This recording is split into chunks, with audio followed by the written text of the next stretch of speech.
Praise the lord. మన ప్రభువును మన రక్షకుడైన యేసుక్రీస్తు వారి ఉన్నతమైన నామంలో మీ అందరికీ మా హృదయపూర్వక వందనములు. ఈరోజు దేవుని వాక్యము, ఎముకలనేకములు ఆ లోయలో కనబడెను, అవి కేవలము ఎండిపోయినవి. యెహెజ్కేలు గ్రంథము 37వ అధ్యాయము 2వ వచనము. I saw a great many bones on the floor of the valley, bones that were very dry. Ezekiel chapter 37 verse 2. ఈ రోజుకు గాను మహిమగల మన దేవుడు మనకు అనుగ్రహించిన వాక్య భాగమును బట్టి ధ్యానించుకుందాము. ప్రభునందు ప్రియమైన సహోదరి సహోదరులారా, సర్వశక్తి గల దేవునికి అసాధ్యమైనది ఏమైనా ఉన్నదా? లేదు కదండి. ఆయన ద్వారా గొప్ప కార్యాలు, ఊహించని కార్యాలు అనేక మంది వారి జీవితాలలో చూస్తున్నారు.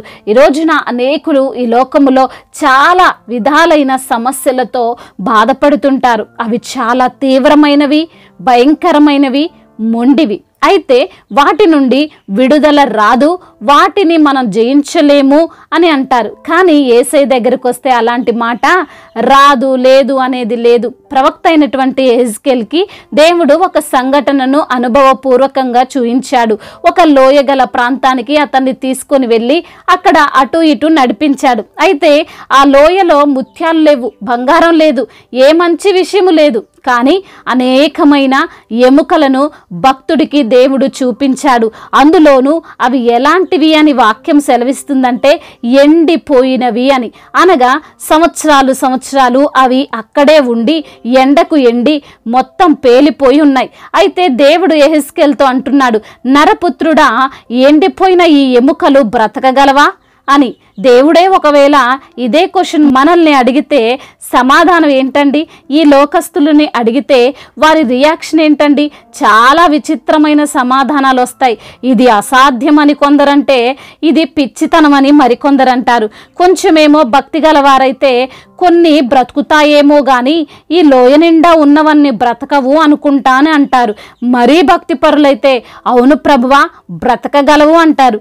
ఈ సమయంలో ఈ మాటలు వింటున్న ప్రియమైన సహోదరి సహోదరుడా, నీకు ఉన్న సమస్యను బట్టి, నీకున్న ఇబ్బందిని బట్టి నీవు కూడా ఈ లోక సంబంధులను సంప్రదించినప్పుడు, వారి సలహాలు సూచనలు నీవు కోరుకున్నప్పుడు వారి నుండి వచ్చే సమాధానం కూడా ఇలానే ఉంటుంది. ఇది అసాధ్యమని కొందరు అంటారు.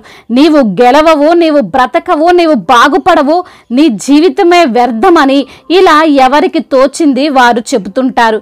ఇంకొందరు కొంచెం సాధ్యమే అంటారు, కొంచెం కష్టం అంటారు. మరికొందరు నీవు చేయొచ్చు, నీవు చేయగలవు అంటారు, నీ వలన అవుతుంది అంటారు. ఈ మాటలన్నీ విని నీకేం చేయాలో అర్థం కాదు. ఎవరిని నమ్మాలో, ఎవరు కరెక్టో తెలియదు. నీ సమస్యకు పరిష్కారమో దేవుణ్ణే అడగాలి. ఆయన చిత్తం ఏమిటో తెలుసుకోవాలి. యెహెజ్కేలు అంటున్నాడు, ప్రభువా నీకే తెలుసు అంటున్నాడు. ఎందుకండి ఈ లోకస్తులు ఇలా రకరకాలుగా సమాధానాలు చెప్తారంటే, వారికి నీకున్న సమస్య పైన అవగాహన లేక అలా మాట్లాడతారు.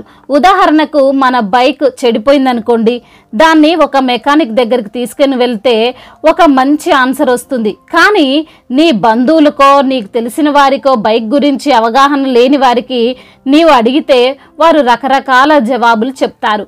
అవసరమైతే అది పాడైంది, కొత్త బండి కొనుక్కో అంటారు.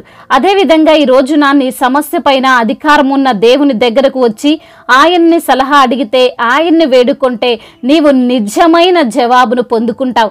అంతేకాని ఈ లోకస్తులను సంప్రదించి ఏవేవో మాటలు విని ఎందుకు టెన్షన్ పడుతున్నావు?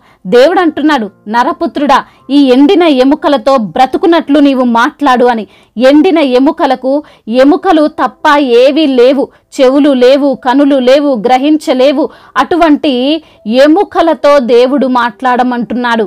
అయితే ఆ ఎండిన ఎముకలతో దేవుని ఆజ్ఞను జారీ చేసినప్పుడు అవన్నీ కూడా జీవించాయని, మహాసైన్యముగా మార్చబడ్డాయని మనము లేఖనములో చూడవచ్చు. ఈ రోజున ఈ మాటలు వింటున్న ప్రియమైన సహోదరి సహోదరుడా, దేవుడు మాట్లాడితే విననటువంటిది ఏది కూడా ఈ లోకంలో లేదు. ఆయన నీ భయంకరమైన వ్యాధులతో మాట్లాడగలడు. ఆయన నీ కుటుంబ పరిస్థితులతో మాట్లాడగలడు. ఆయన నీకున్న ఆర్థిక సమస్యలతో మాట్లాడగలడు. ఆయన మార్గము తప్పుతున్న నీ వైవాహిక జీవితముతో మాట్లాడగలడు. ఆయన నీ ప్రతి కఠినమైన సమస్యతో మాట్లాడగలడు. ఎవరు చెప్పినా, ఎంతమంది దగ్గర సలహా తీసుకున్నా మార్చబడని, మార్పు రాని నీ జీవితము దేవుడు ఒక్క మాట చెబితే మారిపోతుంది. దేవుడు ఒక్క ఆజ్ఞ ఇస్తే జరిగిపోతుంది. కాబట్టి ప్రియమైన సహోదరి సహోదరులారా, ఈ లోకము నీకు 100 చెప్పొచ్చు, నీకు వ్యతిరేకంగా మాట్లాడొచ్చు, నీ వలన కాదు అనొచ్చు. అయినా నీవు నిరుత్సాహపడకు. వారికి నీ సమస్య నుండి విడిపించే అధికారము లేదు. వారు నరమాత్రులే. వారు డాక్టర్ అయినా, లాయర్ అయినా, ఇంజనీర్ అయినా, లేదా నీ రక్త సంబంధులైనా, వారు చెప్పినది నీవు పట్టించుకోకు. దేవుడు ఎండిపోయిన ఎముకలతో మాట్లాడి ఎలా వాటిని బ్రతికించాడో, ఎండిపోయిన నీ జీవితంలో ఉన్న సమస్యతో, అనారోగ్యముతో మాట్లాడి నీకు మంచి జీవితాన్ని ఆయన ఇవ్వగలడు. కాబట్టి దేవుణ్ణి నమ్ము. ఆయన విలువైన మాటను బట్టి జీవించు. గొప్ప కార్యాలు నీవు చూస్తావు. దేవుడు ఈ మాటలను దీవించి మన హృదయములో ఫలింపు చేయునుగాక. వాక్య భాగమును బట్టి ప్రార్థించుకుందాము. ప్రతి ఒక్కరు కూడా ప్రార్థనలో ఏకీభవించగలరు. ప్రార్థన. మహాశక్తి సంపన్నుడా, మహోన్నతుడా, మహాగణుడా, అయా మమ్మల్ని తండ్రి ఎన్నుకున్న దేవా, మమ్మల్ని ఏర్పాటు చేసుకున్న దేవా, మీకు స్తోత్రములు. అయా ఈ భూమి నీదే, ఆకాశము నీదే, సమస్త సృష్టిని సృష్టించిన దేవుడవు తండ్రి, నీకు స్తోత్రములు. అయా ఈ రోజున నా తండ్రి వాక్యము ద్వారా మీరు మాతో మాట్లాడారు ప్రభువా. ఎండిపోయిన ఎముకలతో మాట్లాడిన దేవా, వాటికి జీవాన్ని పోసిన దేవా, మీకు వందనములు. అవునయ్యా, ఎండిపోయిన మా బ్రతుకులను చిగురింపజేసే దేవుడవు నీవే. అయా మరి దుఃఖముతో నిండిన మా బ్రతుకును ఆనందమయముగా మార్చే దేవుడవు నీవే. అవునయ్యా, మా సమస్యలతో మీరు మాట్లాడతారని, మాకున్న అనారోగ్యముతో మీరు మాట్లాడతారని, మాది ఎంత పెద్ద కష్టమైన కఠినమైన పరిస్థితులైనా మాకు అనుకూలంగా మార్చగల దేవుడవని, అయా మాకున్న సమస్య మనుషులతో పంచుకోవద్దని, మనుషుల సలహాలు తీసుకోవద్దని ప్రభువ వాక్యము ద్వారా సూటిగా తేటగా స్పష్టముగా మీరు మాతో మాట్లాడి మమ్మల్ని బలపరిచి ధైర్యపరిచి ఆదరించి ప్రోత్సహించిన మీ అమూల్యమైన వాక్కును బట్టి మీకు స్తోత్రములు. ఎందరైతే బిడ్డలు అనారోగ్య సమస్యతో బాధపడుతున్నారో ప్రభా, ఆ అనారోగ్య సమస్యను గద్దించండి ప్రభా. అయా ప్రాణాంతకరమైనటువంటి వ్యాధుల నుండి బిడ్డలకు విడుదల దయచేయండి. మరణాన్ని కూడా జీవముగా మార్చమని బ్రతిమిలాడుకుంటున్నాం ప్రభువా. అదేవిధంగా నా తండ్రి, ఎందరైతే బిడ్డలు ఆర్థిక సమస్యలతో బాధపడుతున్నారో వారికి ఉన్న ఆర్థిక సమస్యలను కొట్టివేయండి. అయా రుణ భారాల నుండి విడుదల దయచేయండి. అయా అప్పు తీసుకునే వారిగా కాదయ్యా, అప్పు ఇచ్చే బిడ్డలుగా ప్రతి బిడ్డను లేవనెత్తండి. అయా వారి యొక్క కుటుంబంలో ఉన్నటువంటి లేమిని తీసివేసి సమృద్ధిని వారికి దయచేయమని బ్రతిమిలాడుకుంటున్నాం. కుటుంబ సమస్యలు, కుటుంబ కలహాలు, భార్యాభర్తల మధ్య విభేదాలు, అన్నదమ్ముల మధ్య విభేదాలు, ఇరుగు పొరుగు వారి మధ్య విభేదాలు ఏమైనా ఉంటే వాటన్నిటి నుంచి విడుదల దయచేయండి. శాంతితో సమాధానముతో బిడ్డలను నింపమని వేడుకుంటున్నాము తండ్రి. ఇప్పుడే పుట్టిన చిన్న బిడ్డలను మీరు కాచి కాపాడండి. యవన బిడ్డలకు మీరు తోడుగా ఉండండి నా తండ్రి. అయ్యా యవన వయసులో మీ యందు భయభక్తులు కలిగి వారి యొక్క జీవితాన్ని ముందుకు నడిపించినట్లుగా సహాయము దయచేయమని బ్రతిమిలాడుకుంటున్నాం తండ్రి. ఆయా ఉద్యోగ సమస్యలను కొట్టివేయండి. ఉద్యోగం చేస్తూ ఏమైనా ఆటంకాల మధ్యలో ఉన్నట్లయితే ఆ ఆటంకాలను దూరపరచండి. అయా మంచి ఉద్యోగము బిడ్డలకు అయా మీరే దయచేయమని బ్రతిమిలాడుకుంటున్నాం తండ్రి. అదేవిధంగా నా తండ్రి, బిజినెస్ చేస్తున్న వారిని దీవించండి తండ్రి. చేతి పని చేసుకున్న వారిని ఆశీర్వదించండి నాయన. అయా రైతులను దీవించండి అయ్యా. వారు వేసిన పంట సమృద్ధిగా పండడానికి సహాయం దయచేయండి. ఎటువంటి నష్టాల బాటలో అయా వారు వెళ్లకుండా సమృద్ధితో వారిని నింపమని బ్రతిమిలాడుకుంటున్నాము తండ్రి. మా భారతదేశమును, తెలుగు రాష్ట్రాలను దీవించండి. అధికారులకు మీరు తోడుగా ఉండండి. అధికారులకు సమయోచితమైన జ్ఞానాన్ని దయచేయండి నా ప్రభువ. అదేవిధంగా నా తండ్రి, సంతానము లేని బిడ్డలను కూడా ప్రభా మీరు జ్ఞాపకం చేసుకొని నా తండ్రి వారికి సంతానాన్ని దయచేయమని వేడుకుంటున్నాం ప్రభువ. అదేవిధంగా నా తండ్రి, అయ్యా ఎందరైతే బిడ్డలు వివాహ విషయంలో తండ్రి మీ చిత్తమును కనిపెట్టి ప్రార్థిస్తున్నారో వారి ప్రార్థన మీరు ఆలకించండి. అయ్యా మరి తండ్రి మీ యొక్క చిత్తములో వారి వివాహము జరుగునట్లుగా కృప చూపించమని బ్రతిమిలాడుకుంటున్నాం ప్రభువా. అదేవిధంగా నా తండ్రి, అయ్యా ఎందరైతే బిడ్డలు వృద్ధులుగా ఉన్నారో వారిని ఆదరించండి.